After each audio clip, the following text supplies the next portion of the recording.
Isang mapagpalang araw sa inyo, mga kapwa ko pusong naglalakbay. Ako po si Mooney at maligayang pagbabalik sa hinahon. Sama-sama nating pakinggan ang isang kwentong magpapatunay na kahit sa pinakamatinding unos, may liwanag na naghihintay. Sabi nila, ang paglipad daw ang simbolo ng kalayaan. Pero paano kung ang mismong pakpak na nagbibigay sa'yo ng lakas ay siya ring dahilan para subukin ang tibay ng iyong puso sa lupa? Paano kung ang pag-uwi mo ay hindi pala pag-uwi sa tahanan, kundi sa isang bagong laban? Ang bigat ng pilot uniform sa kanyang balikat ay tila pasan-pasan niya mula pa sa airport. Pagod, gutom, pero may ngiti sa mga labi ni Captain Angela Reyes habang kinakapa ang susi sa kanyang bulsa. Isang matagumpay na lipad, isang eroplanong ligtas niyang naibaba sa kabila ng masamang panahon. Sariwa pa sa kanyang isip ang palakpakan ng mga pasahero, ang tango ng paghanga mula sa kanyang mga crew. Sa wakas, tahanan. Bago pa man niya maipasok ang susi, naisip niya ang anak na si Marco. Siguradong tulog na ito. Bukas, babawi siya. Ipagluluto niya ito ng paborito nitong adobo. Isang maliit na ngiti ang sumilay sa kanyang mga labi. Ito ang gantimpala sa bawat mahirap na biyahe, ang makauwi sa kanyang pamilya. Pinihit niya ang seradura at marahang itinulak ang pinto. Angela. Hindi yun ang malambing na boses na inaasahan niya. Malamig, matigas. Nakatayo sa sala ang kanyang asawang si Luis. Sa tabi nito, nakaupo sa paborito niyang silya ay ang biyenan niyang si Aling Teresita. Ang mga mata nito ay matalim, parang mga punyal na nakatutok sa kanya. Ang hangin sa loob ng bahay ay tila mas malamig pa kaysa sa hangin sa labas. Luis, gising pa kayo? Tanong kanya. Pilit na pinapasigla ang boses. Ibinaba niya ang kanyang mabigat na flight bag. Hindi sumagot si Luis. Naglakad ito palapit sa kanya. Walang emosyon ang kanyang mukha. Angela, kailangan na nating maghiwalay. Isang salita. 5 pantig. Pero para itong bombang sumabog sa loob ng kanyang tainga. Biglang nawala ang lahat ng tunog. Nawala ang pagod. Nawala ang ngiti. Ang palakpakan ng mga pasahero kanina ay napalitan ng isang nakabibinging katahimikan. Captain Angela Reyes, ang babaeng kayang magpalipad ng 100 toneladang bakal sa gitna ng unos, ang babaeng pinagkakatiwalaan ng daan-daang buhay. Ngayon, sa sarili niyang pamamahay, hindi niya mahanap ang kanyang balanse. Anong sinasabi mo? Doon na tumayo si Aling Teresita. Bawat hakbang nito palapit ay tila isang dagok sa kanyang dibdib. Hindi mo ba narinig? Ang boses ng biyenan niya ay puno ng hinanakit. Sinira mo ang pamilyang ito, Angela. Sinira mo ang anak ko. Ma, wag mo akong tawaging ma. Sigaw nito. Anong klaseng asawa ka? Anong klaseng ina ka? Palagi kang wala. Palagi kang nasa himpapawid. Iniwan mo ang pamilya mo para sa paglipad-lipad mo na yan. Isang pabayang ina. Isang walang kwentang asawa. Ang bawat salita ay isang sampal. Mas masakit pa sa anumang sampal na pisikal. Ang mga salitang yon ay galing sa ina ng lalaking minahal niya, sa lola ng kanyang anak. Ang mga sakripisyo niya, ang mga gabing puyat, ang mga importanteng okasyon na pinalampas niya para mabigyan sila ng magandang buhay. Lahat ba yon ay walang halaga? Tumingin siya kay Luis, naghahanap ng tulong, ng saklolo, pero ang nakita lang niya ay isang blangkong mukha, isang estranghero. Luis, bakit? Halos pabulong niyang tanong. Let's be practical, Angela. Sagot nito. Ang boses ay walang kabuhay-buhay. Hindi na to nagwo-work. Matagal na. Parang gumuho ang sahig na kinatatayuan niya, ang tahanan na pinagpaguran niya, ang pamilyang inakala niyang sa kanya. Lahat ay naglalaho. Tumingin si Aling Teresita sa flight bag niya na nakasandal sa pader. Dinuro siya nito. Ang mga mata ay nag-aapoy sa galit.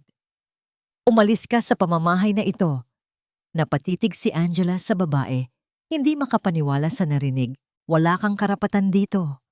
Wala kang karapatan dito. Ang mga salita ay umalingaw-ngaw sa isip ni Angela, paulit-ulit, na parang sirang plaka. Hindi niya namalayan ang sariling mga paa na naglakad palabas ng pinto. Hindi niya naramdaman ang bigat ng flight bag na muli niyang isinukbit sa balikat. Ang tanging alam niya ay kailangan niyang umalis. Kailangan niyang huminga. Ang isip niya ay blangko. Ang puso niya ay basag. Tumawag siya sa nag-iisang kaibigan na alam niyang bubuksan ng pinto para sa kanya kahit anong oras. Si Rina. Walang maraming tanong. Isang mahigpit na yakap lang at isang guest room na tahimik. Magdamag siyang nakatitig sa kisame. Walang luha, walang salita. Tanging ang paulit-ulit na pag-echo ng mga huling salitang narinig niya mula sa kanyang biyenan at ang blangkong mukha ng kanyang asawa. Ang tahanan na itinuring niyang kanlungan ay naging isang dayuhang lugar sa loob lamang ng isang gabi. Kinabukasan, kailangan niyang bumalik sa realidad. May lipad siya. Ang pagsusuot ng uniforme ay tila isang pagbabalat kayo. Inayos niya ang kanyang buhok. Naglagay ng kaunting kolorete sa mukha.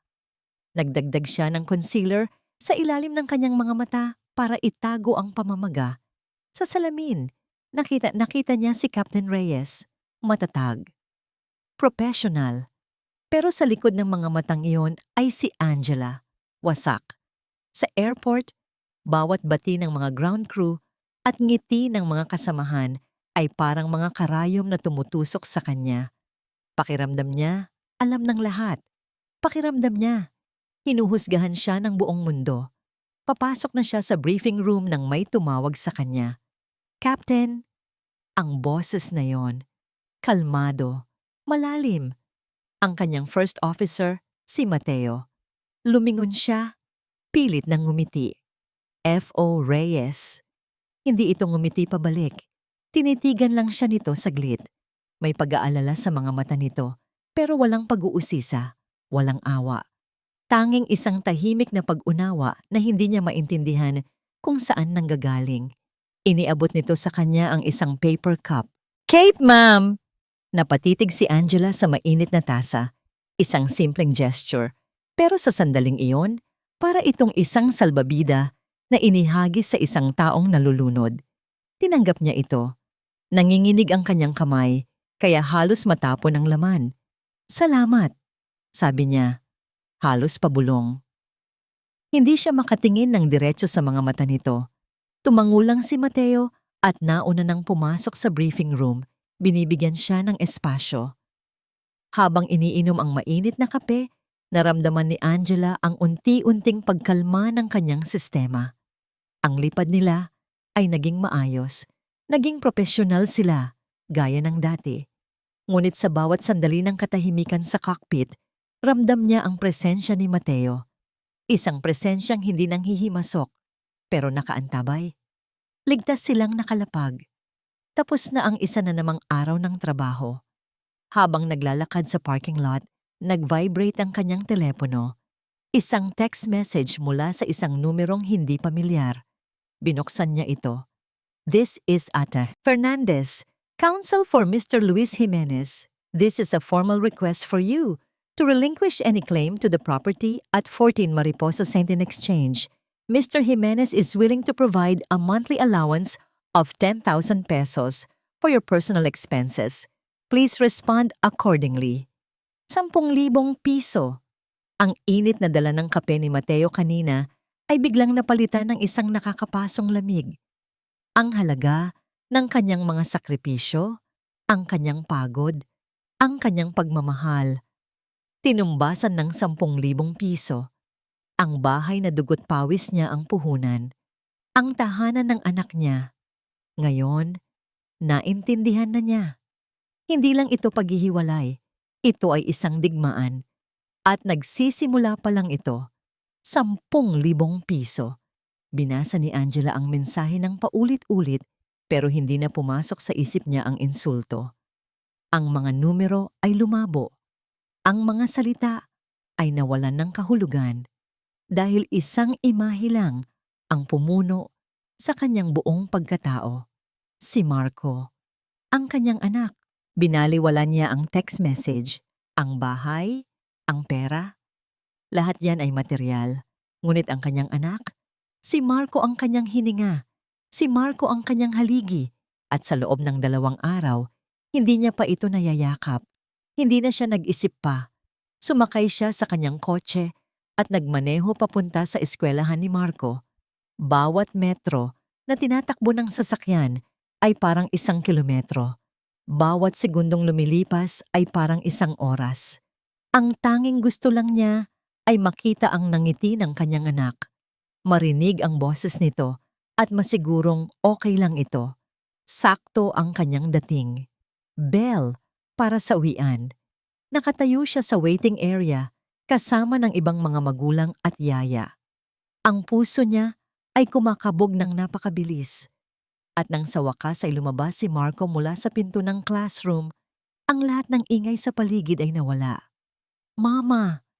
Ang sigaw na yon ang pinakamagandang musika sa kanyang pandinig. Tumakbo ang 7 taong gulang na bata, palapit sa kanya, at sinalubong niya ito ng isang mahigpit na yakap. Ipinikit ni Angela ang kanyang mga mata. Nilanghap ang amoy ng kanyang anak, amoy ng pulbos, papel, at pawis. Sa sandaling iyon, buo na naman siya. "I missed you so much, anak," bulong niya sa buhok nito. "I missed you too, Mama," sagot ni Marco. Pero napansin ni Angela na hindi kasing higpit ng dati ang yakap nito. Nang kumalas ito, nakita niya ang bahagyang pag-aalala sa mga mata ng bata. Tumingin ito sa kaliwat kanan na para bang may hinahanap o iniiwasan. "Anak, may problema ba?" Yumuko si Marco. "Mama, sabi po ni Lola Teresita, aalis ka daw po ulit." Kumunot ang noo ni Angela. "Oo, may flight si Mama sa Friday, pero babalik din ako agad." Umiling ang bata. "Hindi po yun. Sabi po ni Lola, sa malayo ka na daw po magtatrabaho, sa ibang bansa. Baka matagalan daw po bago ka bumalik." Isang malamig na kuryente ang gumapang sa buong katawan ni Angela. Nanlamig ang kanyang mga kamay. Anong klaseng lason ang inilalagay ng biyenan niya sa isip ng isang batang walang kalaban-laban? Nagsisimula na silang sirain ang relasyon niya sa sarili niyang anak. Napaluhod siya para magpantay sila ni Marco. Ang galit sa kanyang dibdib ay pilit niyang tinago sa likod ng isang malumanay na ngiti. "Anak, listen to Mama. Hindi iyan totoo, okay? Hinding-hindi ka iiwan ni Mama.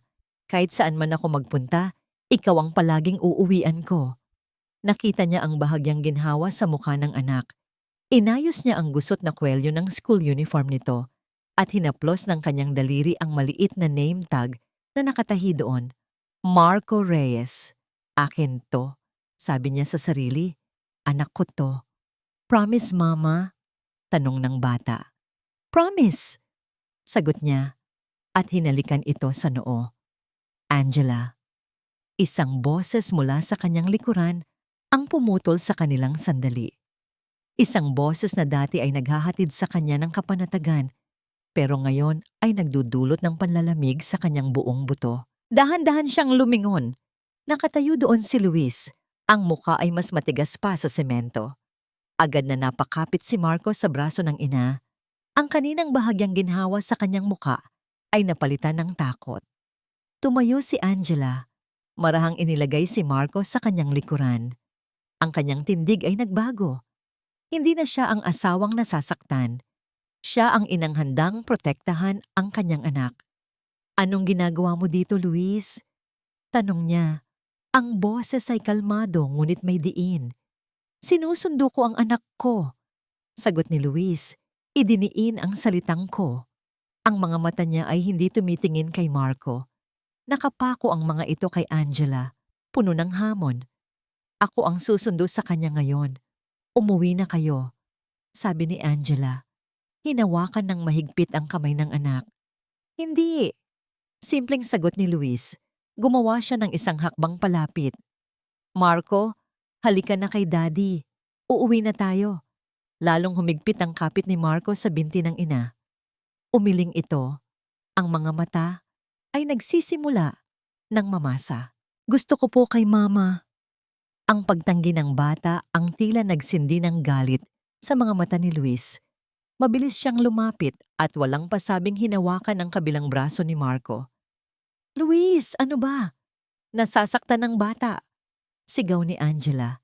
Pilit na hinihila pabalik si Marco. Mama! Umiiyak na sigaw ng bata. Nalilito at natatakot sa pagitan ng kanyang mga magulang. Binitiwan ni Luis ang bata, pero hinarangan niya ang daan ni Angela. Ang kanyang mukha ay isang maskara ng malamig na determinasyon. Sinabi ko na sa'yo, Angela, huwag mong gawing komplikado ang lahat. At pagkatapos ay sinabi niya ang mga salitang tuluyang dudurog sa mundo ni Angela. May court order ako. Natigilan si Angela.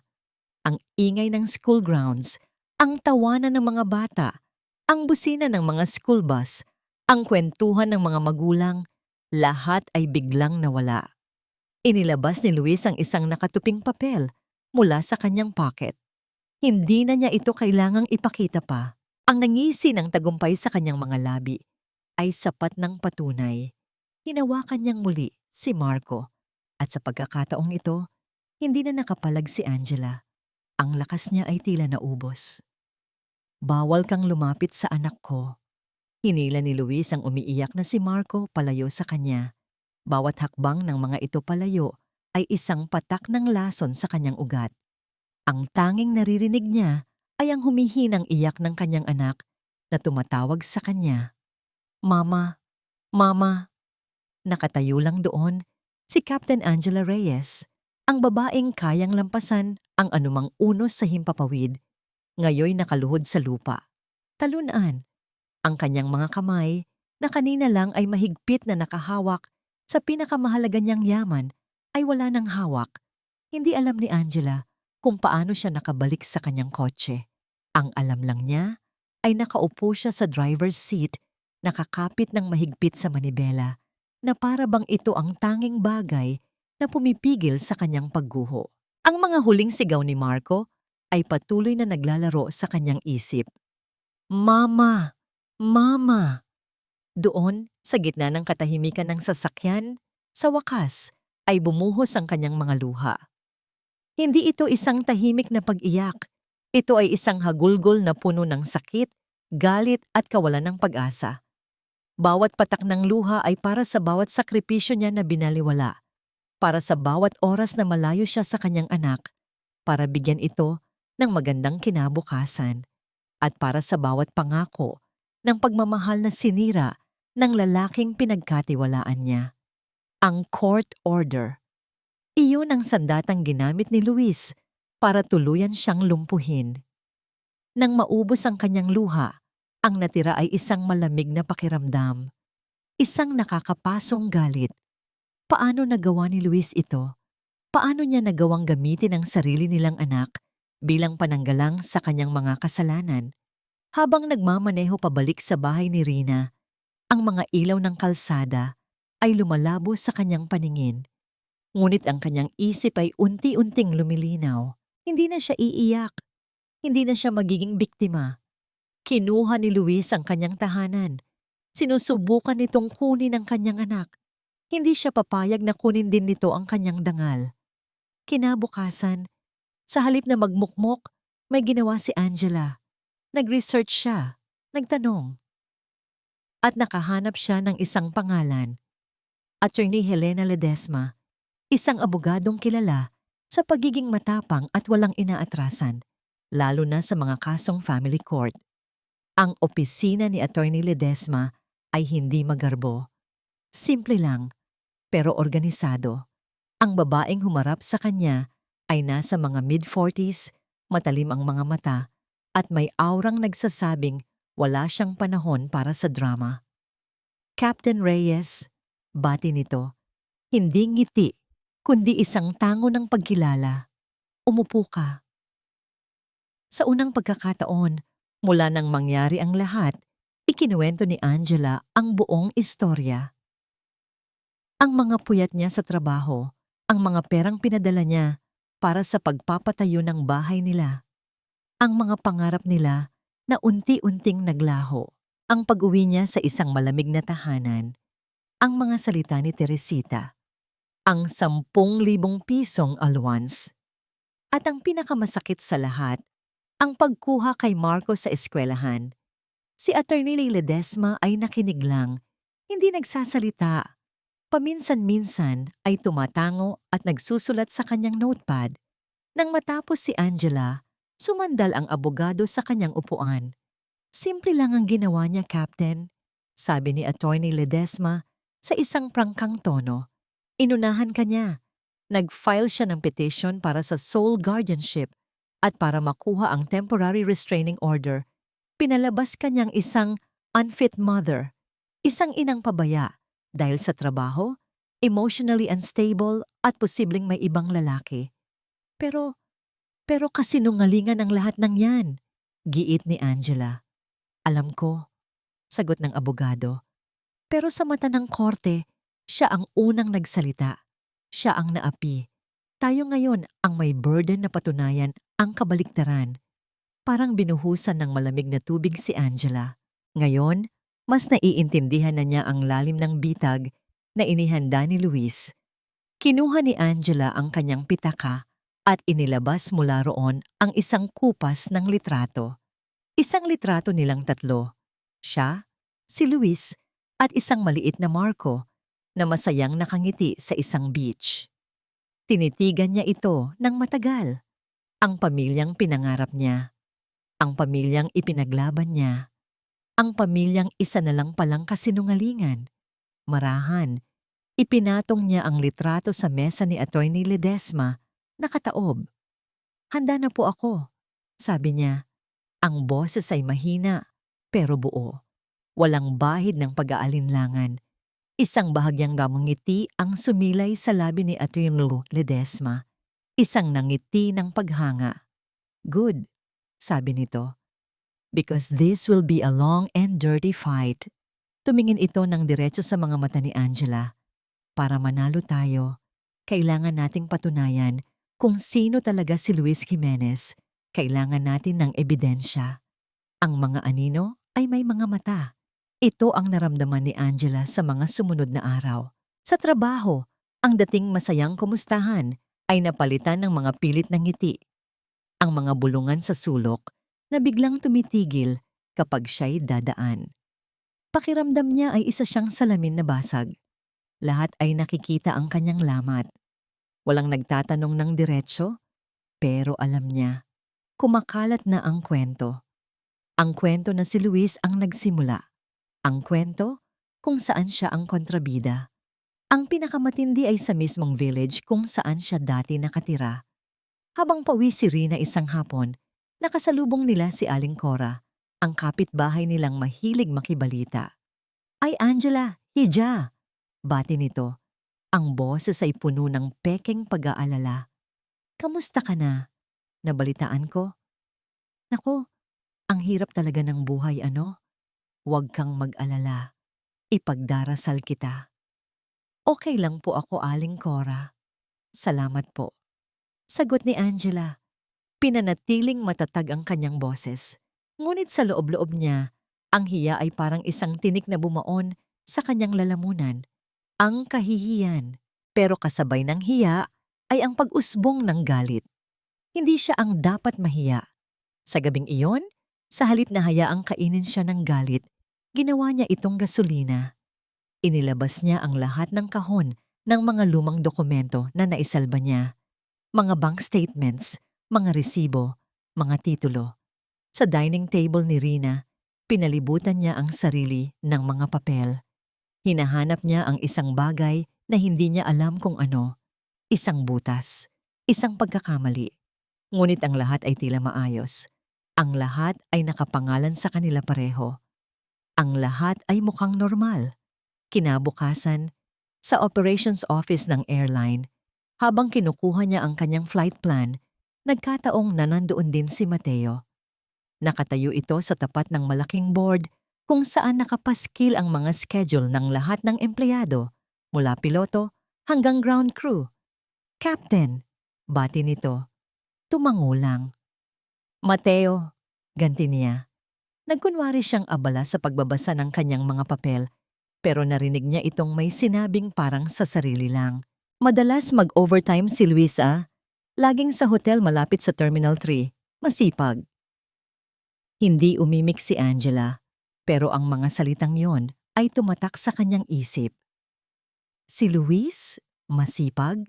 Ang alam niya ay palaging nagrereklamo ang asawa niya sa trabaho at overtime sa hotel?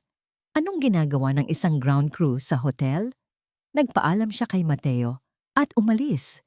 Dala-dala ang isang bagong tanong sa kanyang isipan. Kinahapunan, bago umuwi, dumaan siya sa isang coffee shop malapit sa airport para mag-isip. Inilatag niya sa mesa ang isang kalendaryo at sinubukang alalahanin ang mga araw na sinasabi ni Luis na nag-overtime ito. Napakarami. Halos 2 beses sa isang linggo. Ang puso niya ay nagsimulang kumabog ng mas mabilis. Narinig niya ang pagtunog ng bell sa pinto ng coffee shop. Pag-angat niya ng tingin, nakita niyang pumasok si Mateo. Nagtama ang kanilang mga mata. Sandali itong natigilan. Pagkatapos ay tumangulang ito sa kanya bilang pagbati. Umorder ito ng kape. At yamang po. Sa halip na lumapit, naupo ito sa isang mesa sa kabilang dulo ng shop. Hindi ito nang istorbo. Hindi ito nagtanong. Nakaupo lang ito roon, tahimik na nagkakape. Pero ang presensya nito ay sapat na. Sa unang pagkakataon sa loob ng maraming araw, naramdaman ni Angela na hindi siya ganap na nag-iisa sa laban na ito. Gabi na nang makauwi siya. Pagod ang kanyang isip, gulong-gulo sa mga bagong impormasyon. Humiga siya sa kama, handa nang sumuko para sa araw na yon. Biglang nag-vibrate ang kanyang telepono sa tabi niya. Isang notifikasyon, isang email, galing sa isang email address na hindi niya kilala. Isang magulo at random na kombinasyon ng mga letra at numero. Ang subject, para kay Angela. Nagdalawang isip siyang buksan ito, ngunit may nag-udyok sa kanya. Ginalaw niya ang kanyang daliri at binuksan ang mensahe. Wala itong katawan. Isang linya lang. "Tingnan mo ang credit card bill ninyo para sa anniversary gift niya sa'yo last year." Napaupo, sinapuumo si Angela. Biglang nanuyo ang kanyang lalamunan. Ang anniversary gift nila noong 1 taon. Isang mamahaling kwintas na ipinangako ni Luis, pero hindi kailanman dumating. Ang sabi niya noon, na-delay daw ang shipping. Ang sabi niya, hintayin na lang. Isang kasinungalingan na matagal na niyang kinalimutan. Hanggang ngayon, ang kahon ng mga lumang credit card bills ay nakatago sa ilalim ng kama sa guest room ni Rina, kasama ng iba pang mga dokumentong personal na nagawa niyang isalba.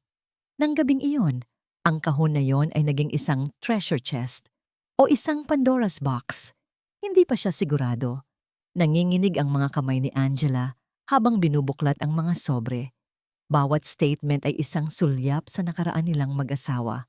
Mga bayad sa grocery, sa kuryente, sa tuition ni Marco, mga dinner sa restaurant, mga sine, ang mga bakas ng isang pamilyang binuo niya sa pag-aakalang totoo. At nahanap niya ito, ang statement para sa buwan ng kanilang anibersaryo noong 1 taon. Ang kanyang mga mata ay mabilis na nag-scan sa listahan ng mga transaksyon at doon, sa gitna ng mga pamilyar na pangalan ng mga tindahan, isang pangalan ang lumitaw na tila kumikinang sa ilalim ng ilaw ng lampara. Vivere Fine Jewelry.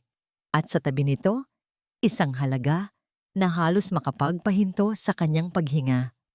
Isang halaga na sapat na para sa down payment ng isang maliit na kotse. Pero ang pinakakakaiba ay ang petsa. Nakalagay doon ang eksaktong araw ng kanilang anibersaryo. Ang araw na yon, magkasama sila ni Luis sa bahay. Naghihintay siya sa sorpresa nito. Ang araw na yon, sinabi ni Luis na may problema sa delivery at darating na lang daw ang regalo sa susunod na linggo. Isang kasinungalingan. Binili niya ang regalo sa mismong araw na yon. Kaya nasaan na ito? Kinabukasan, ang unang ginawa ni Angela ay tawagan si Attorney Ledesma. Ikinuwento niya ang tungkol sa email at sa nakita niya sa credit card statement. Narinig niya ang pananabik sa boses ng abogado. "Magaling, Captain? Magaling," sabi ni Attorney Ledesma. "Huwag kang gagawa ng kahit ano. Ako na ang bahala." Hindi na kinailangan pang maghintay ni Angela ng matagal. Sa tulong ng isang formal na legal request mula kay Attorney Ledesma, napilitan ang Viveri Fine Jewelry na maglabas ng impormasyon. Ang tindahan ay mayroong high-definition CCTV. At dahil ang transaksyon ay ginawa gamit ang credit card na nakapangalan din kay Angela, may karapatan silang hilingin ang kopya ng security footage. Makalipas ang 2 araw, ipinatawag siya ni Attorney Ledesma sa opisina nito. "May ipapakita ako sa'yo," sabi ng abogado. Ang kanyang mukha ay seryoso. "Pero kailangan mong maging matatag." Inikot ni Attorney Ledesma ang laptop sa ibabaw ng mesa para humarap sa kanya. Isang video file ang nakaplay. Ang video ay malinaw. Ang petsa at oras sa sulok ng screen ay tumutugma sa petsa at oras ng transaksyon. Nakita ni Angela ang kanyang asawa, si Luis, na nakatayo sa harap ng salaming estante ng mga alahas. Nakangiti ito, ang nangiting iyon na dati ay nagpapatibok ng kanyang puso. Ang nangiting iyon na akala niya ay para lang sa kanya. Isang sales lady ang naglabas ng isang maliit na kahon na pilus. Mula roon, isang kumikinang na diamond necklace ang inilabas. Ang kwintas na dapat ay para sa kanya. At pagkatapos, pumasok sa frame ang isa pang tao. Isang babae. Bata. Maganda. Nakasuot ng uniforme ng isang flight attendant, pero hindi mula sa airline ni Angela. Lumapit ang babae kay Luis. Inalalayan ito ni Luis at isinuot ng sales lady ang kwintas sa leeg ng babae. Tumawa ang babae. Ang tawa niya ay walang tunog sa video. Pero kitang-kita ni Angela ang saya sa mukha nito.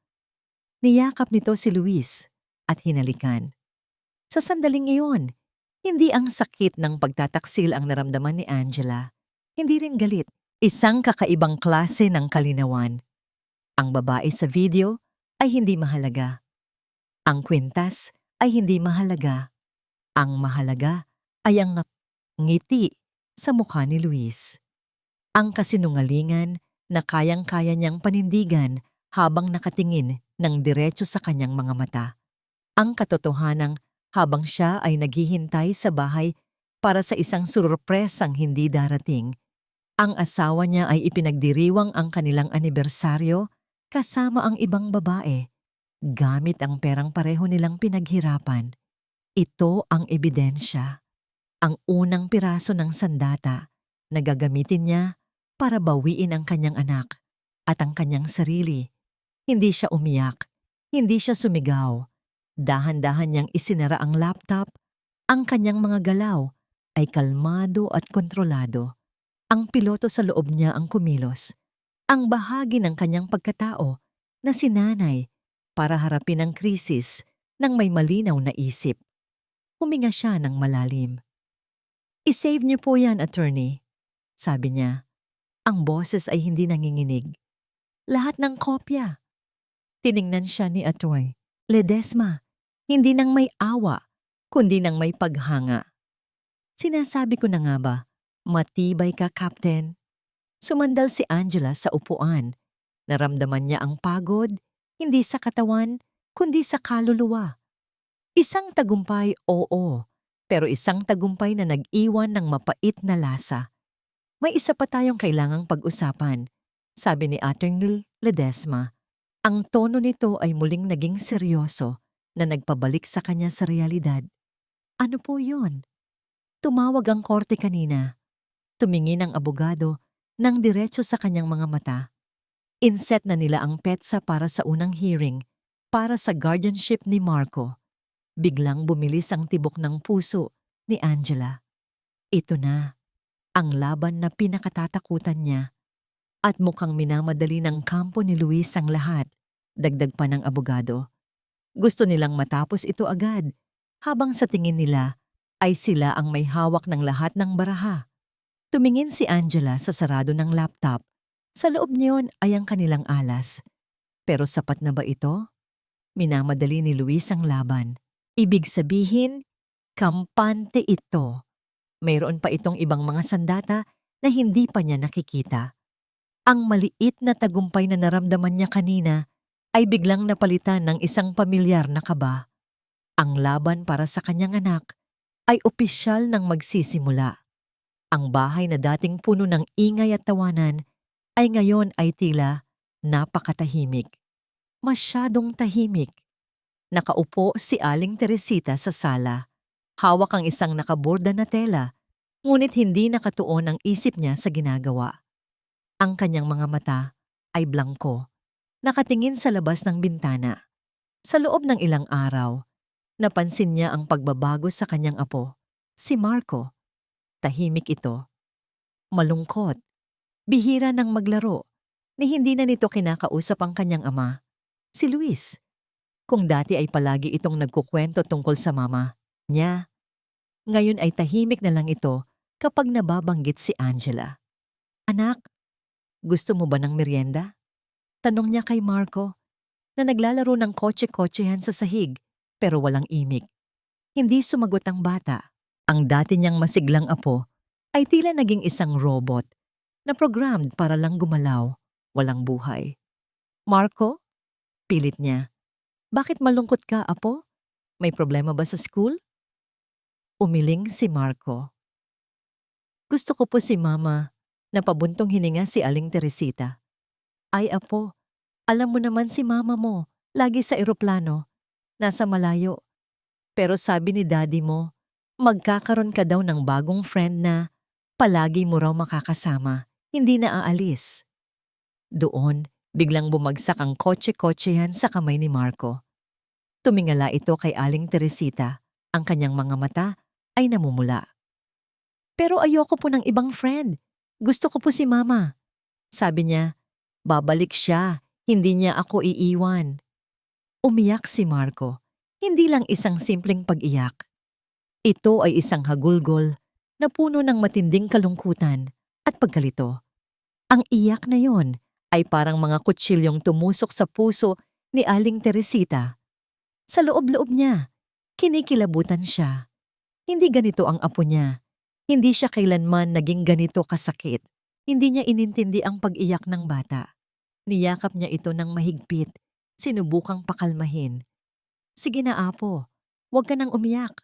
Andito naman si Lola, di ba? Ngunit ang iyak ni Marco ay hindi tumigil. Nang gabing iyon, habang naglilinis si Aling Teresita sa kusina, narinig niya ang boses ni Luis na nagagalit mula sa kwarto nito. Bukas ang pinto. Ano ba yan? Bakit ang mahal? Hindi na practical yan. Alam mo namang kapos tayo ngayon dahil sa legal fees. Kapos? Legal fees? Nagtaka si Aling Teresita. Ang alam niya, si Angela ang dapat na mas kapos. Si Luis ang may-ari ng negosyo ng kanyang ama. Hindi siya dapat kapos. Lihim siyang lumapit sa pinto ng kwarto ni Luis. Nakita niya ang anak na nakaupo sa kanyang kama. Hawak ang telepono. Ang kanyang mukha ay puno ng tensyon. I need to win this case. Kailangan kong makuha ang bahay at ang bata. Kundi, wala na tayong pera. Naiintindihan mo ba?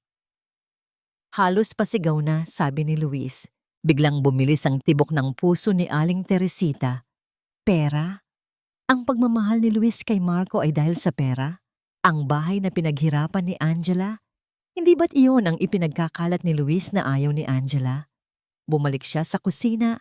Ang kanyang mga kamay ay nanginginig. Ang mga salita ni Luis ay umalingaw-ngaw sa kanyang isip. Habang hinuhugasan niya ang mga plato, may nakita siyang isang resibo na nakasiksik sa bulsa ng pantalon ni Luis na nakasabit sa likod ng upuan. Lihim niya itong kinuha. The Grand Hyatt, isang mamahaling hotel. At sa tabi nito, Ang halaga ng isang magarbong dinner. Isang halaga na hindi karaniwan para kay Luis. Tanda niya, sinabi ni Luis na nag-overtime daw siya sa gabing iyon. Pero bakit sa Grand Hyatt? Anong koneksyon niya sa Grand Hyatt? Nagsimulang magtanong si Aling Teresita sa kanyang sarili. Ang mga salitang sinabi niya kay Angela sa gabing iyon ay muling bumalik. Ang mga paghuhusga, ang mga pagmamataas. Kung ang lahat ng sinasabi ni Luis ay kasinungalingan, paano na ang kanyang apo? Isinuksok niya ang resibo sa kanyang bulsa. Isang malamig na pagdududa ang nagsimulang lumaki sa kanyang puso. Nang gabing iyon, nagring ang telepono ni Aling Teresita. Tiningnan niya ang caller ID. Angela Reyes. Biglang natigilan ang kanyang kamay. Hindi niya ito sinasagot sa loob ng maraming araw. Palagi niya itong pinapatayan. Pero ngayon, may iba. Kinuha niya ang telepono. Inilagay niya ito sa kanyang tainga. Ma. Ang boses ni Angela ay mahina. Gusto ko lang pong malaman kung okay si Marco. Walang nasabi si Aling Teresita. Ang kanyang lalamunan ay tila natuyo. Ang mga salita ng kanyang apo na umiiyak ay muling naglaro sa kanyang isip. Ang galit ni Luis. Ang resibo sa kanyang bulsa. Hindi siya sumagot. Ngunit sa pagkakataong ito, hindi niya pinatay ang telepono. Nakikinig lang siya. Sa kabilang linya, si Angela ay nagpatuloy sa pagsasalita. Ang boses nito ay puno ng pag-aalala. Sa unang pagkakataon, nakinig siya. Ang araw ng Parents' Day sa school ni Marco. Ayaw sanang dumalo ni Angela. Ang takot na makita si Luis, ang takot na muling makarinig ng mga bulungan, ang takot na baka lalo lang siyang masaktan, ay bumabalot sa kanya. Pero sabi ni Attorney Ledesma, kailangan siyang makita ng mga tao. Kailangan siyang makita bilang isang inang lumalaban. Kaya naroon siya, suot ang isang simpleng puting blouse at pants, kasama si Rhina para magbigay suporta. Pinipilit niyang maging kalmado kahit na ang puso niya ay kumakabog ng malakas sa bawat pagtingin sa paligid. Ang gym ng eskwelahan ay puno ng mga magulang. Nagkakasiyahan ang mga bata sa mga booth. Habang tinitingnan ni Angela ang artwork ni Marco, naramdaman niya ang isang presensya sa likuran niya. "Oh, Angela, nandito ka pala." Boses ni Luis. At sa tabi nito, si Aling Teresita. Nakatingin din sa kanila. Ang mga mata nito ay may kakaibang ekspresyon na hindi mabasa ni Angela. "Siyempre, Parents' Day ng anak ko." Matatag na sagot ni Angela, hindi tumitingin kay Luis. "Anak natin." Pagtatama ni Luis, idiniin ang salitang natin na tila ba isang panunudyo. Lumapit ito at binabaan ng boses para marinig niya lang. "Sa susunod, baka hindi ka na pwedeng dumalo, Angela. Kapag nakuha ko na ang full custody, wala ka ng say." Ginisiyan siya nito. Ang nangisi na yon ay puro paghamak. Pumikit si Angela. Pinigilan niya ang sarili. Ang lakas ng loob na sabihin na iyon sa kanya, sa gitna ng maraming tao, sa harap ng kanyang ina. "Well, Luis," sabi niya, unti-unting lumingon dito. Ang boses ay kalmado, ngunit may pahiwatig ng bakal. "Sa tingin ko, ang pagiging mabuting ama ay sinusukat sa pagiging tapat. Hindi sa pagbili ng mamahaling alahas para sa kabit habang ipinagkakalat na kapos ka at inosente." Biglang nagbago ang kulay ng mukha ni Luis. Nagulat ito. Ang ngisi nito ay nawala. Napatingin din si Aling Teresita. Ang kanyang mga mata ay nanlaki. "Anong pinagsasabi mo, Angela?" Galit na bulong ni Luis. "Ang totoo," sagot ni Angela. Tumingin ng diretso sa mga mata nito. "Ang totoo tungkol sa'yo, Luis. Ang totoo na ang pera para sa supposed na anniversary gift ko ay napunta pala sa ibang babae. Ang totoo na habang ako ay lumilipad para sa kinabukasan ng anak natin, ikaw ay nagsasaya sa mga hotel." Nagsimulang magtaas ng boses si Luis. "Tumigil ka! Gumagawa ka lang ng kwento. Hindi ka ba nahihiya sa sarili mo? Ang magsinungaling sa harap ng maraming tao, pati sa harap ng nanay ko? Ang sino ang dapat mahiya, Luis? Matalim na tanong ni Angela. Ang boses ay nagsisimulang lumakas. Ikaw na nanloko? O ako na pinagtaksilan? Ang kanilang pagtatalo ay nakakuha ng atensyon. Ang mga bulungan sa paligid ay unti-unting tumigil. Lahat ay nakatingin sa kanila. Angela! Stop this! Sigaw ni Luis. Hinila ang braso niya. Bitawan mo ako, Luis! Ang pagtatalo nila ay umabot sa isang crescendo. Sa gilid ng kanyang paningin, nakita ni Angela si Aling Teresita na nakatayo lang, putlang-putla. Ang kanyang mga mata ay hindi nakatingin kay Angela o kay Luis. Nakatingin ito sa sahig, parang gustong lamunin ng lupa. Biglang may lumapit. Isang babaeng nasa early 30s, nakasuot ng ID bilang isang guro. Si Mrs. Santos, ang homeroom teacher ni Marco. Mr. at Mrs. Jimenez, kalmado nitong sabi. May mga bata po dito, pwede po bang pag-usapan ninyo yan sa labas? Hininga ng malalim si Angela. Tumango siya. Hinigit ni Luis si Aling Teresita at umalis ng padabog. Ang galit ay kitang-kita sa kanyang mukha. Naiwan si Angela na nakatayo doon. Ang lahat ng mata ay nakapako sa kanya. Ang init sa kanyang pisngi ay hindi mula sa kahihiyan, kundi sa apoy ng laban. Sa kanyang isip, nagtagumpay siya. Nasaktan niya si Luis. Maya-maya, naramdaman niya ang isang marahang tapik sa kanyang balikat. Si Miss Santos. Okay lang po ba kayo, Captain Reyes? Tanong nito. Ang boses ay puno ng pag-aalala. Tumango si Angela. Okay lang po. Salamat po, ma'am. Kung may kailangan po kayo, sabi ng guro, ang mga mata nito ay puno ng sinseridad. Kung may kailangan po kayo para sa kaso ninyo o tungkol kay Marco, nandito lang po kami. Isang simpleng alok. Pero para kay Angela, parang isang malaking bato ang nabunot sa kanyang dibdib. Hindi siya nag-iisa. May mga tao pa ring naniniwala sa kanya. Umalis si Angela, kasama si Rina. Pagdating niya sa bahay, habang nagpapalit siya ng damit, nag-vibrate muli ang kanyang telepono. Isang email. Galing sa parehong hindi kilalang email address. At sa pagkakataong ito, may nakasulat. Carla Santos, Unit 7B, Azure Condominium. Tandaan mo ang pangalang yan. Napahinto si Angela. Carla Santos, ang flight attendant sa video. Ang pangalan sa email ay nagbigay ng isang bagong direksyon sa kanyang laban. Hindi na lang basta ebidensya, isa na itong tao.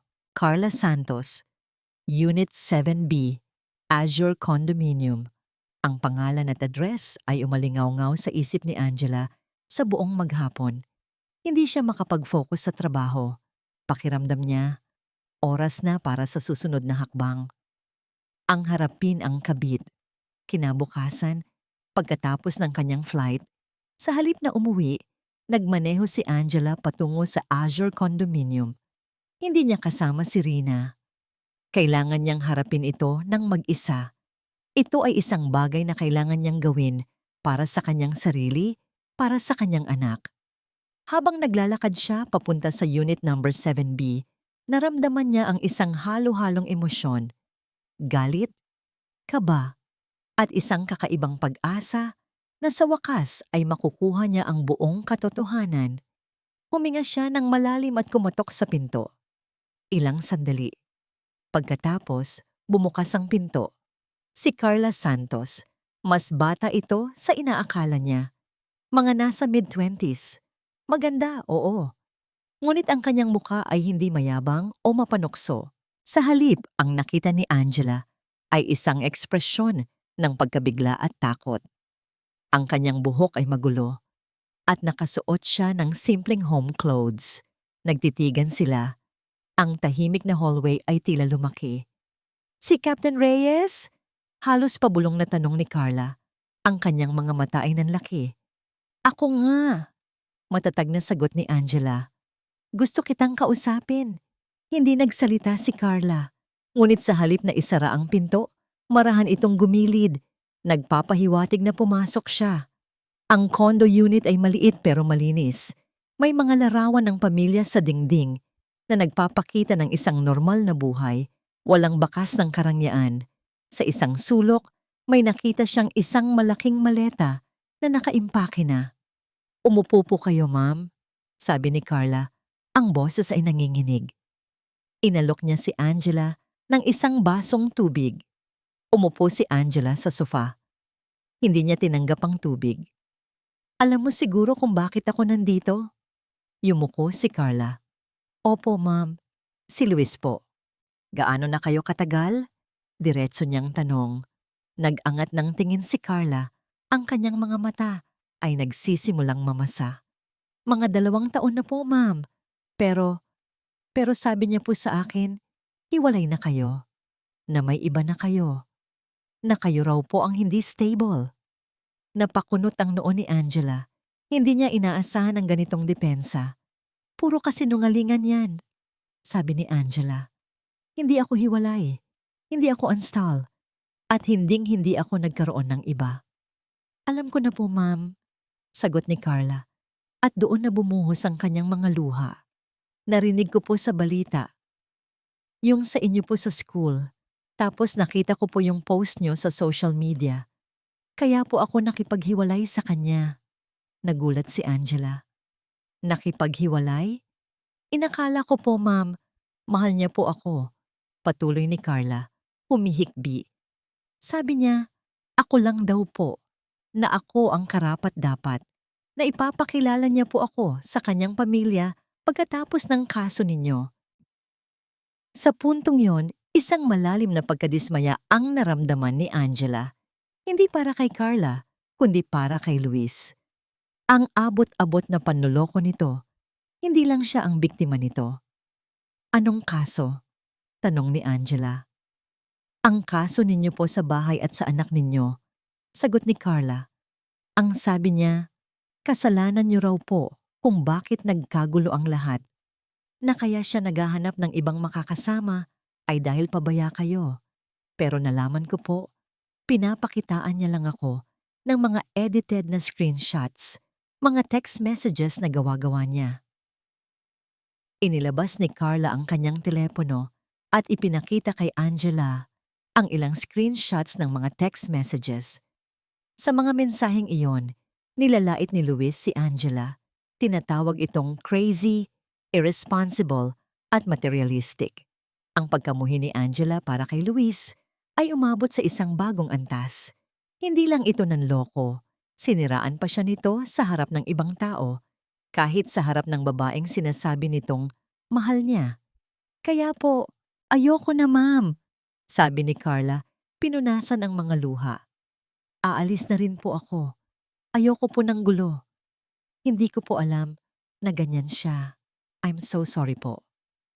Tumingin si Angela sa maleta sa sulok. Kaya pala, hindi ito isang pagtakas mula kay Angela, kundi pagtakas mula sa kasinungalingan ni Luis. "May ebidensya ka ba?" tanong ni Angela. Anumang ebidensya na magpapatunay sa mga kasinungalingan niya? Nagdalawang isip si Carla. Pagkatapos, tumayo ito at kinuha ang isang USB drive mula sa drawer sa ilalim ng TV. "Nandyan po ang kopya ng mga bank transfers niya sa akin," sabi ni Carla. Iniabot ang USB kay Angela. "Pangrenta daw po ng kondo at panggastos. Pero galing pala sa joint account ninyo, ma'am. Nagulat po ako sa bangko. Hindi ko po alam na magnanakaw pala siya." Kinuha ni Angela ang USB drive. Ito ang alas. Ito ang sandata. Ito ang huling piraso ng ebidensya na kailangan niya para tuluyang durugin si Luis. "Salamat, Carla," sabi ni Angela. At sa unang pagkakataon, nakaramdam siya ng awa para sa batang babae sa kanyang harapan. Si Carla ay biktima rin. Umalis si Angela sa kondo ni Carla na may mabigat na puso, ngunit may panibagong lakas. Ang laban ay hindi na lang para sa kanyang anak, kundi para sa katotohanan, para sa lahat ng babaeng naloko at sinira ang reputasyon Ang resibo mula sa The Grand Hyatt ay nasa bulsa pa rin ni Aling Teresita. Ang iyak ni Marco ay umalingaw-ngaw pa rin sa kanyang isip. At ang mga salitang sinabi ni Angela sa Parents' Day, ang tungkol sa mamahaling alahas para sa kabit, ay patuloy na bumabagabag sa kanya. Hindi na siya makatulog ng maayos. Ang imahe ng kanyang apo na umiiyak ay patuloy na bumabalik. Hindi na niya kayang tiisin. Kinabukasan ng gabi, habang kumakain sila ni Luis ng hapunan, nagpasya si Aling Teresita. Kailangan niyang malaman ang katotohanan. "Luis," sabi niya, inilapag ang kutsara at tinidor. "May itatanong ako sa'yo." "Ano po yun, ma?" Sagot ni Luis, abala sa pagtingin sa kanyang telepono. Totoo ba ang sinabi ni Angela sa eskwelahan? Diretso niyang tanong. Yung tungkol sa alahas at sa ibang babae. Biglang natigilan si Luis. Ibinaba nito ang telepono at tumingin sa kanyang ina. Ang kanyang mga mata ay matalim. "Ma, bakit mo naman pinaniniwalaan niyang si Angela? Gumagawa lang yan ng kwento. Gusto lang niyang sirain ako." "Hindi siya nagpapakita ng ebidensya, Luis. Hindi niya basta sinabi yon," sabi ni Aling Teresita. At narinig ko kayong nag-uusap sa telepono. Tungkol sa pera. Tungkol sa legal fees. Hindi ba't sabi mo, kapos ka? Tumayo si Luis. Ang kanyang muka ay namumula sa galit. "Mahuwag mo nang pakialaman ang buhay ko. Wala kang alam sa mga pinagdadaanan ko." "Anong wala akong alam, Luis?" Tumayo rin si Aling Teresita. Inilabas niya ang resibo mula sa kanyang bulsa. Ito ba ang overtime mo? Sa Grand Hyatt ka nag-overtime at kumain ka ng ganito kamahal? Saan galing ang pera mo, Luis? Dahil ang alam ko, ang lahat ng gastusin sa bahay na to ay galing sa joint account ninyo ni Angela. At ang joint account na yan ay halos puro sahod niya. Biglang nagbago ang ekspresyon ni Luis. Mula sa galit, naging gulat. Hindi niya inaasahan na may alam ang kanyang ina. "At ang anak mo, Luis," patuloy ni Aling Teresita, ang kanyang boses ay nanginginig sa puot. "Umiiyak si Marco. Gusto niya ang mama niya. Anong klase kang ama? Ginagamit mo ang bata para sa pera mo? Para makuha ang bahay na pinaghirapan ni Angela?" Napaupo si Luis. Ngumisi ito. Ngunit ang ngisi na yon ay hindi nagpapahiwatig ng saya, kundi ng pagkatalo at pagkapahiya. "Oo, ma," sabi nito. Ang boses ay puno ng kapaitan. "Totoo ang lahat. Nagsinungaling ako. Nanloko ako. Ginagamit ko si Marco para makuha ang bahay. At oo, galing sa sahod ni Angela ang halos lahat ng pera natin. Kasi mas malaki ang kita niya kaysa sa akin." Bumalik ang galit sa mga mata ni Luis. "Bakit? Dahil ba nagtatrabaho ako sa lupa habang siya ay lumilipad sa ere? Bakit, ma? Kasalanan ko ba na mas magaling siya? Kasalanan ko bang gusto ko lang ng sarili kong pera? Sarili kong kapangyarihan?"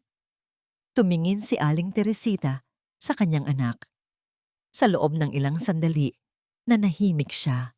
Hindi niya makilala ang lalaking nasa kanyang harapan. Ito ba ang anak na pinalaki niya? Ang anak na pinrotektahan niya? Ang anak na pinagtanggol niya mula sa sarili niyang manugang? "Napakasama mo, Luis," bulong ni Aling Teresita. Ang kanyang boses ay halos hindi marinig. "Napakasama mo." Hindi na siya makatingin sa muka ng kanyang anak. Ang imahe ni Marco na umiiyak sa eskwelahan. Ang muka ni Angela na puno ng sakit sa araw na pinaalis niya ito. Ang hiya ay bumalot sa kanya.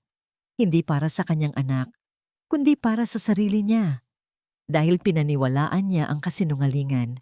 Dahil pinagkatiwalaan niya ang isang halimaw. Biglang nagring ang telepono ni Aling Teresita. Tiningnan niya. Hindi pamilyar na numero. Nagdadalawang isip siya. Pagkatapos, sinagot niya. "Hello? Ma?" Boses ni Angela. "Gusto ko lang pong malaman kung, Ma, okay lang po ba kayo?" Nanginig ang kamay ni Aling Teresita. Nagsimulang mamasa ang kanyang mga mata. Ngayon, sa kabilang linya, hindi niya narinig ang galit o paghihiganti. Narinig niya ang pag-aalala. Ang pag-aalala mula sa babaeng sinaktan niya. Hindi siya nakasagot. Ang kanyang bibig ay tila nakasarado. Isang hikbi ang kumawala mula sa kanyang lalamunan. Patawad, anak. Iyon lang ang kanyang nasabi bago tuluyang bumuhos ang kanyang mga luha. Ang malaking hall ng hotel ay nagniningning sa ilalim ng ilaw ng mga chandelier. Bawat sulok ay pinalamutian ng mga sariwang bulaklak at pinong kagamitan sa kainan. Ito ang gabi ng kanilang golden anniversary, ang ika-10 anibersaryo ng kasal ng mga magulang ni Luis. Isang importanteng okasyon para sa buong angkan. Naroon ang halos lahat ng miyembro ng malaking pamilya Jimenez, kasama ang kanilang mga kaibigan sa negosyo at mga kilalang personalidad sa komunidad. Ang usapan ay masigla, ang tawanan ay malakas. Ngunit sa likod ng lahat ng iyon, may isang tensyon na nagkukubli. Tanging si Angela lang ang nakakaramdam. Nakaupo siya sa isang maliit na coffee shop sa labas ng hotel. Hawak niya ang isang basong iced tea. Ang lamig nito ay pilit na pinapawi ang init ng kaba sa kanyang dibdib. Pinilit siya ni Attorney Ledesma na dumalo. "Hindi ka dapat mawala doon, Captain," sabi ng abogado. "Ito ang pagkakataon mong ipakita ang iyong lakas, ang iyong integridad. At kung ano man ang mangyari, nandoon ako o kahit ang aking mga associates bilang suporta." Sa huli, sumang-ayon siya. Hindi para magsimula ng gulo, kundi para harapin ang kanyang mga kalaban ng direkta. Nagring ang kanyang telepono. Si Mateo. "Captain, nandito na ako sa parking lot," sabi nito. Ang boses ay kalmado. "Ready ka na?" Huminga si Angela ng malalim. "Oo, Mateo, ready na ako." Paglabas niya ng coffee shop, nakita niya si Mateo na nakasandal sa kanyang kotse, nakasuot ng isang simpleng polo shirt. Ang kanyang presensya ay tila isang angkla sa gitna ng unos. "Alam mo, kahit anong mangyari doon," sabi ni Mateo, ang kanyang mga mata ay nagpapakita ng tunay na suporta. "Lumilipad ka pa rin bukas. Captain ka pa rin. Walang makakakuha niyan sa'yo." Isang maliit na ngiti ang sumilay sa labi ni Angela. Tama ito. Ang kanyang pagkatao ay hindi nakasalalay sa kung ano ang mangyayari sa loob ng hall na yon. "Salamat, Mateo," bulong niya. Pumasok sila sa hotel. Ang ingay at kinang ay agad na bumalot sa kanila. Maraming mata ang tumingin sa kanya. Mga bulungan. Mga pabulong na paghuhusga. Pero hindi na nagpatinag si Angela. Naglakad siya ng tuwid. Ang kanyang noo ay nakataas. Nakita niya si Luis na nakatayo sa isang tabi, kausap ang ilang kamag-anak. Nakangiti ito, nagpapanggap na walang iniindang problema. Nakita rin niya si Aling Teresita na nakaupo sa pangunahing mesa. Ang kanyang mukha ay putlang-putla, hindi nakikipag-usap sa sinuman. Lumapit siya sa mesa kung saan nakaupo ang kanyang kaibigan, si Rina kasama si Marco. Niyakap niya ang kanyang anak at marahang hinalikan sa noo. "Mama," bulong ni Marco, mahigpit na yumakap sa kanya. "Andito na si Mama, anak," bulong niya pabalik. Ilang sandali pa, tumayo ang patriarch ng pamilya Jimenez, ang ama ni Luis, sa harap ng mikropono. "Mga kaibigan, pamilya," nagsimula ito. Ang boses ay puno ng pagmamalaki. "Salamat sa inyong pagdalo sa napakahalagang araw na ito para sa akin at sa aking may bahay. 50 taon, 50 taon ng pagmamahalan, pagtitiwala, at pagtatayo ng isang matatag na pamilya." Tumingin ito kay Luis. "At sa loob ng 50 taon na yan, nakita namin ang paglago ng aming mga anak. Lalo na ang aking anak, si Luis. Isang anak na laging nagpapahalaga sa pamilya. Isang ama na nagsasakripisyo para sa kanyang pamilya." Ngumiti ang patriarch. "Ngayon, gusto ko siyang imbitahan sa entablado para magbigay ng ilang salita. tungkol sa kahulugan ng pamilya at sa kanyang sariling mga sakripisyo. Tumayo si Luis. Ang ngiti nito ay malawak at puno ng kumpiyansa. Tumingin ito sa direksyon ni Angela at bahagyang ngumisi, isang ngisi ng tagumpay. Naglakad si Luis papunta sa entablado. Bawat hakbang nito ay tila isang pahayag. Ang kanyang boses, kapag nagsalita na siya, ay tiyak na puno ng drama at pagpapanggap. Ito na, ang oras. Inangat ni Angela ang kanyang tingin. Tumingin siya sa kanyang abogado na tahimik na nakaupo sa isang tabi. Tumango si Attorney Ledesma. Pagkatapos, tumingin siya kay Aling Teresita na nakayuko pa rin. At sa huli, tumingin siya kay Marco na nakaupo sa tabi ni Rina na nakangiti sa kanya na para bang sinasabi, "Mama, kaya mo yan." Huminga siya ng malalim. Ang aircon sa hall ay tila huminto. Ang mga ilaw ay tila nagdilim. Nagsimulang magsalita si Luis. "Salamat, Papa. Maraming salamat sa inyong lahat." At doon, nagsimulang maglakad si Angela. Ang buong hall ay nakatingin kay Luis. Ang kanyang boses ay umalingaw-ngaw sa mga speaker, puno ng drama at pagpapanggap. "Salamat, Papa. Maraming salamat sa inyong lahat." Nagsimula si Luis. Ang kanyang nanangiti ay malawak at tiwala. Ang pamilya po ang pundasyon, ang pinakamahalaga sa lahat, at sa mga panahong ito ang pagsubok. Doon, naglakad si Angela. Bawat hakbang niya ay sinasadya, kalmado, patungo sa gitna ng hall of. Walang sumigaw, walang pumigil. Ang lahat ay tila nakalimot na huminga. Lahat ay nakatitig sa kanya, nalilito. Nasa stage na si Luis. Nakita niya si Angela, biglang nagbago ang kulay ng kanyang mukha. Nawala ang kanyang ngiti. Ang kanyang mga mata ay nanlaki sa gulat at galit. "Angela, anong ginagawa mo dito?" Tanong ni Luis. Ang kanyang boses ay naging garalgal. Huminto si Angela sa harap ng entablado. Tumingin siya kay Luis. Ang kanyang mga mata ay matatag. "Nandito ako, Luis, para sa isang importanteng pagpapatunay." Bago pa man makasagot si Luis, may biglang bumukas sa likod ng entablado. Isang malaking screen ang bumaba at isang projector ang umilaw. Ang mga kausap ni Attorney Ledesma ay nakahanda. Nagplay ang video. Ang buong hall ay nagulat. Nagsimula ang mga bulungan. Ang video ay malinaw na nagpapakita kay Luis, nakangiti, habang pinipili ang diamond necklace sa Vivere Fine Jewelry. At pagkatapos, ang pagdating ni Carla Santos, ang paghahalikan nila, at ang pagsusuot ni Luis ng kwintas sa leeg nito. Mula sa mga bulungan, naging mga hiyawan. "Luis, anong ibig sabihin nito?" Sigaw ng kanyang ama. Ang kanyang mukha ay namumula sa galit. Si Aling Teresita, na kanina ay nakayuko, ay dahan-dahang tumingala. Nakita niya ang video. Ang kanyang mukha ay putlang-putla at pagkatapos ay naging pula. Ang hiya ay bumalot sa kanya. "Nagsisinungaling yan si Angela." Sigaw ni Luis. Nagmamadaling bumaba mula sa entablado. "Edited yan. Gawa-gawa lang niya yan para sirain ako."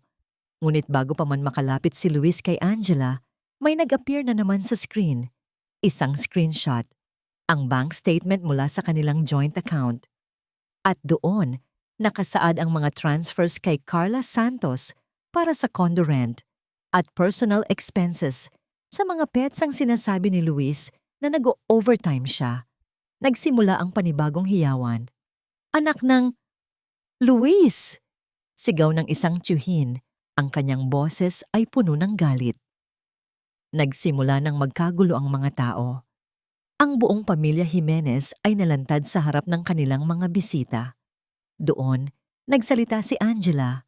Ang kanyang boses ay kalmado at matatag, lumilitaw sa gitna ng kaguluhan. "Hindi ko po sana gustong gawin ito, Mama," sabi niya, nakatingin kay Aling Teresita.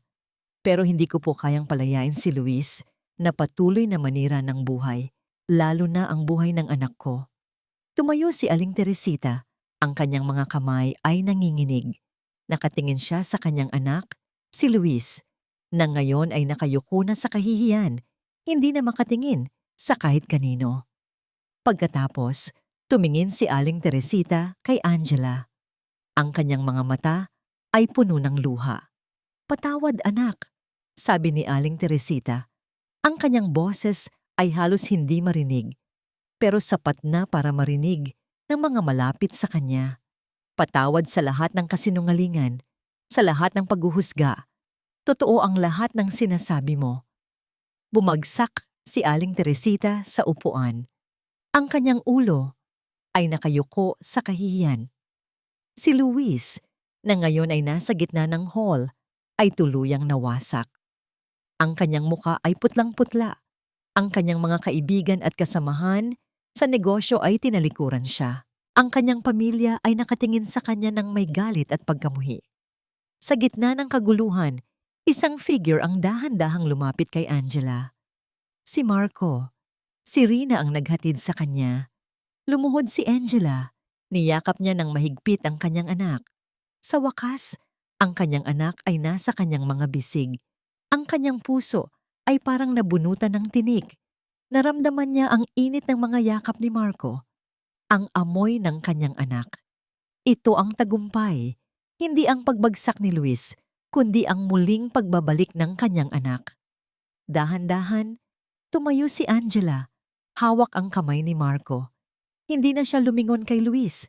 Hindi na niya kailangang tingnan ang kalagayan nito. Ang kanyang laban ay tapos na. Ang kanyang anak ay nasa kanya na. Naglakad siya palabas ng hall, kasama si Marco. Ang mga bulungan ay humina, napalitan ng isang kakaibang katahimikan. Paglabas niya ng hotel, nakita niya si Mateo na nakasandal sa kanyang kotse. Hawak nito ang 2 bote ng malamig na tubig. Hindi ito nagsalita. Nagbigay lang ito ng isang ngiti. Isang ngiti ng pag-unawa, ng suporta, ng pag-asa. Inabot ni Angela ang isang bote. Hininga niya ang sariwang hangin sa labas ng hotel. Malalim. Ito na, ang simula ng kanyang bagong paglipad. Ang sumunod na mga araw ay tila isang mabilis na pagbabago. Matapos ang iskandalo sa Golden Anniversary, tuluyan ng gumuho ang mundo ni Luis. Ang kanyang reputasyon ay nawasak. Ang kanyang negosyo ay humina. Ang kanyang pamilya ay tinalikuran siya. Kasama na ang kanyang ama. Ang kaso sa korte ay naging madali. Sa dami ng ebidensyang iniharap ni Attorney Ledesma at sa pagpayag ni Carla Santos na maging testigo, walang laban si Luis. Ang bahay ay opisyal nang napunta kay Angela at ang full custody ni Marco ay ibinigay din sa kanya. Si Luis ay kinailangang umalis sa bahay at pinatawan ng temporary restraining order laban kay Angela at Marco. Sa wakas, malaya na si Angela. Ngunit ang kalayaan ay hindi agad nagdulot ng kagalakan. Mayroong isang malalim na sugat sa kanyang puso na kailangan pang maghilom. Ang pagbalik sa sarili nilang bahay ay may kasamang halo-halong emosyon. Masaya siya na kasama na niya si Marco, pero bawat sulok ng bahay ay mayroong alaala ng nakaraan.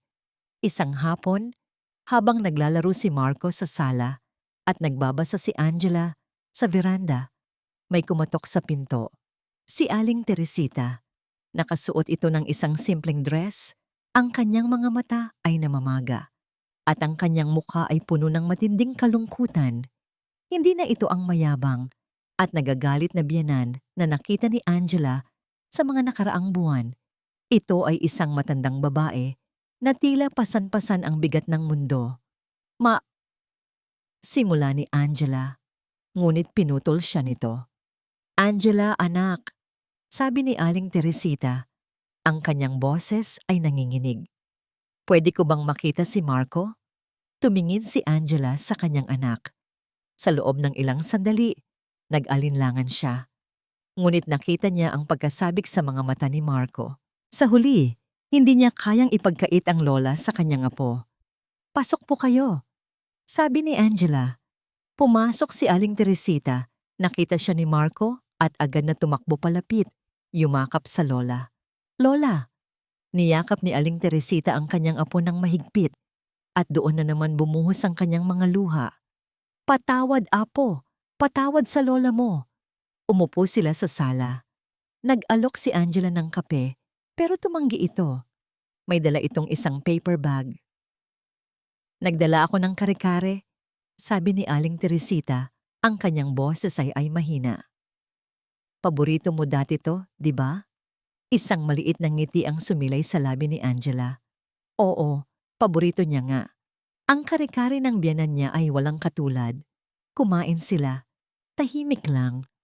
Ang katahimikan ay hindi awkward, kundi puno ng unawa.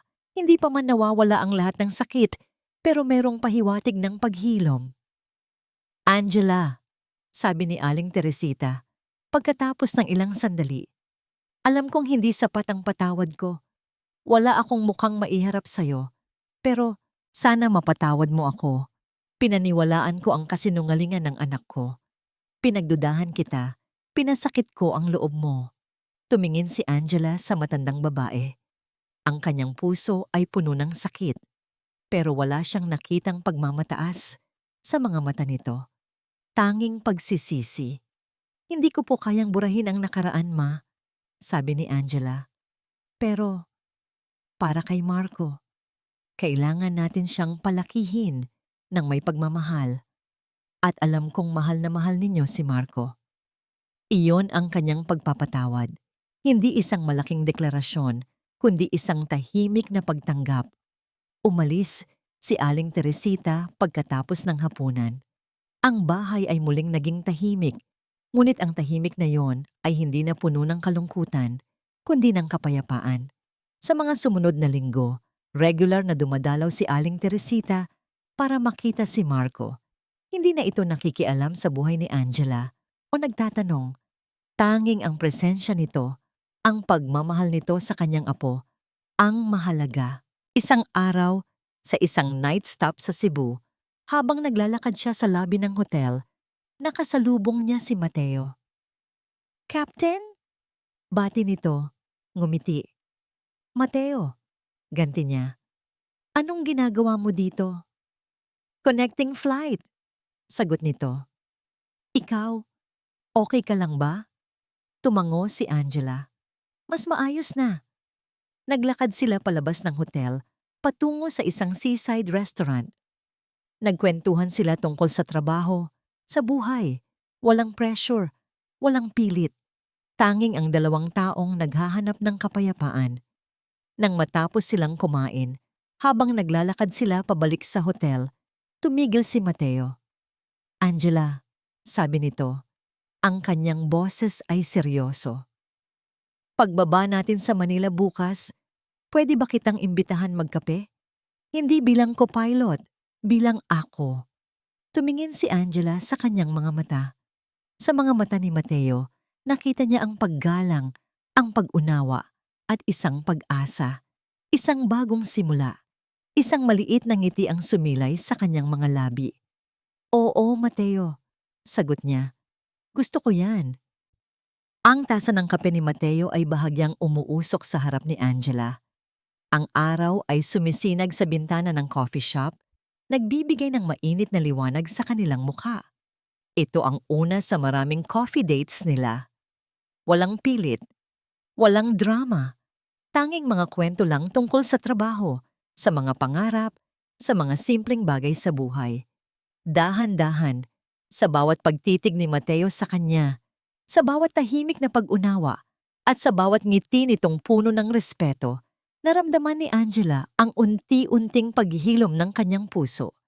Hindi nito pilit na pinupunan ng walang laman, kundi marahan itong gumagabay sa kanya para muling makatayo. Patuloy ang buhay ni Angela. Siya pa rin si Captain Reyes, ang respetadong piloto. Sa cockpit, ang kanyang focus ay nananatili, ngunit ang kanyang kalooban ay mas magaan na. Sa bahay siya ay isang mapagmahal na ina kay Marco. Si Aling Teresita ay patuloy na dumadalaw at ang relasyon nila ay naging mas kalmado, mas malalim ang pag-unawa. Ang mga sugat ay hindi nabura. Ngunit natutunan na nilang ituring ang mga ito ng may paggalang. Isang hapon, Habang naglalaro ng basketball si Marco sa bakuran, kasama si Mateo, ngumiti si Angela. Nakita niya ang kanyang anak na tumatawa, masaya. Nakita niya si Mateo na masayang nakikipaglaro. Ang kanyang mga mata ay puno ng pagmamahal. "Tito Mateo, pasa!" Sigaw ni Marco at mabilis na ipinasa ni Mateo ang bola. Para kay Angela, ang sandaling iyon ay higit pa sa anumang diamond necklace o malaking bahay. Ito ang tunay na kayamanan. Matapos ang halos 2 taon, muling nagpakasal si Angela. Simple lang ang kasal nila ni Mateo, kasama ang kanilang mga pamilya at malalapit na kaibigan. Walang drama, walang ingay, tanging pagmamahalan at kapayapaan. Sa araw ng kanilang kasal, habang isinusumpa nila ang kanilang pagmamahalan sa harap ng altar na napatingin si Angela kay Marco. Nakangiti ang kanyang anak. Masaya para sa kanya. Sa likuran ni Marco, nakita niya si Aling Teresita. Ang mga mata ay namasa, ngunit puno ng pagmamahal. Tumingin ito kay Angela at marahang tumango. Isang tahimik na pagpapala. Isang araw, habang nasa kalagitnaan ng isang flight, si Angela ay nasa controls at si Mateo ang kanyang first officer. Ang eroplano ay lumilipad ng payapa sa ibabaw ng ulap, 35,000 feet sa ibabaw ng lupa. Ang araw ay sumisinag sa windshield na nagbibigay ng isang nakamamanghang tanawin. Tahimik lang sila sa cockpit. Bawat isa ay nakatuon sa kanilang trabaho. Ngunit mayroong isang hindi nakikitang koneksyon sa pagitan nila. Dahan-dahan, tumingin si Mateo kay Angela. Ang kanyang mga mata ay kumikinang. "Maganda ang tanawin ngayon, Captain," sabi nito. Ngumiti si Angela. "Oo nga, Mateo. Napakaganda." Tumingin si Mateo sa labas ng bintana, sa walang hanggang asul na kalangitan. "Alam mo, Angela, dati, ang paglipad ay trabaho lang para sa akin. Ngayon, iba na." Tumingin si Angela sa kanya, naghihintay. Ngayon, ang bawat lipad ay isang paalala na kahit sa pinakamadilim na bagyo, laging may paraan para makalipad. At sa huli, laging may magandang tanawin na naghihintay. Nakangiti si Angela. Alam niya kung anong ibig sabihin nito. Tumingin siya sa kanyang asawa, ang kanyang kaparehas sa buhay at sa ere. Pagkatapos, tumingin siya sa malawak na kalangitan sa kanilang harapan. Ang kanyang buhay ay isang malawak na bukas na kalangitan ngayon. Malaya, masaya, puno ng pag-asa. Ang mga sugat ay naging mga pilat. Ang mga pilat ay naging mga paalala ng lakas.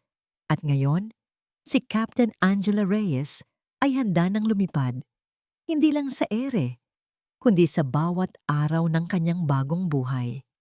5 taon. 5 taon na ang lumipas mula ng gabing iyon sa hotel. Ang sugat ay hindi na sariwa. Ang sakit ay hindi na nananakit.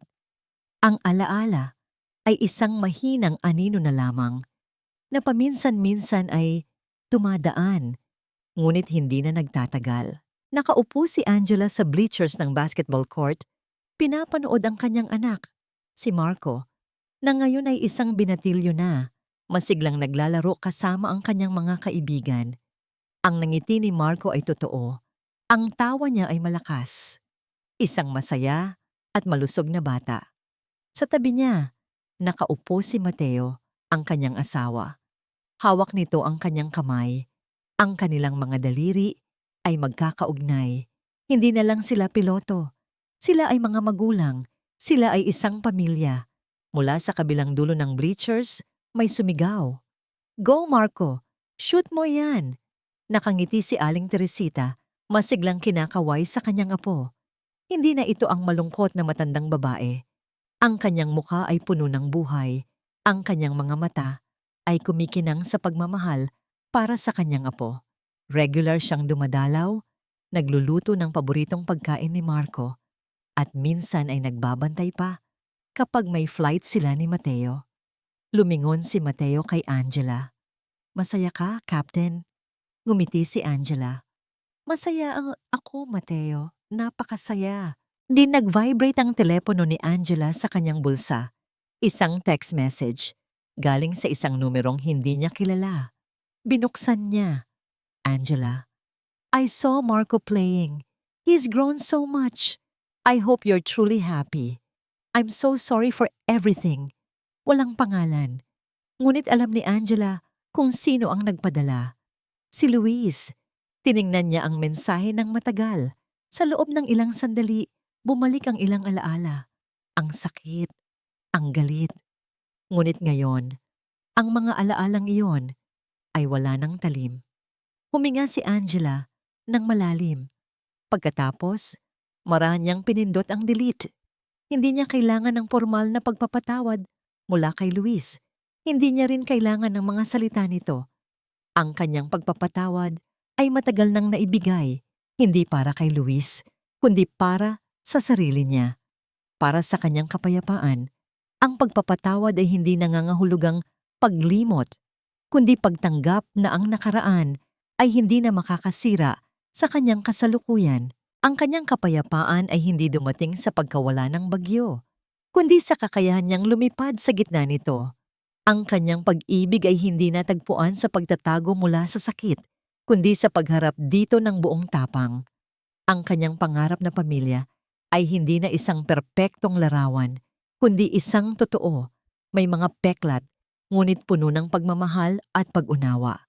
Tumingin siya sa kanyang asawa, sa kanyang anak, at sa kanyang biyenan na masaya. Ito ang kanyang pinakamagandang paglipad.